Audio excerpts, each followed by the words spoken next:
కేంద్ర ప్రభుత్వం తెలంగాణ రాష్ట్రంపై సవతి తల్లి ప్రేమ చూపిస్తుందని మాజీ మంత్రి ఖైరతాబాద్ ఎమ్మెల్యే దానం నాగేంద్ర విమర్శించారు.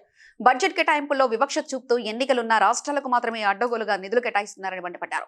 Hyderabad Adarsh Nagar new MLA quarters లో కళ్యాణ లక్ష్మి షాదీ ముబారక్ చెక్లను లబ్ధిదారులకు అందజేసిన అనంతరం ఆయన ఈ వ్యాఖ్యలు చేశారు.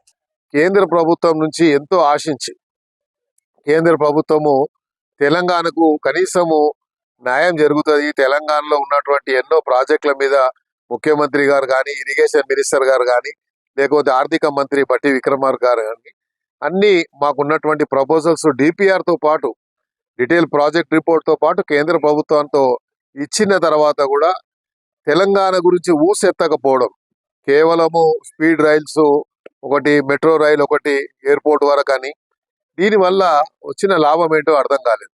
కానీ రాష్ట్రంలో జరగాల్సినటువంటి అభివృద్ధి కార్యక్రమాలు ఎన్నో ఉన్నాయి. రాష్ట్రానికి కావాల్సినటువంటి నిధుల విషయంలో ఎక్కడ ఊసెత్తలేదు. అంటే తెలంగాణకు ఎప్పుడు వచ్చినా నిర్మలా సీతారాంకి మాత్రం తప్పకుండా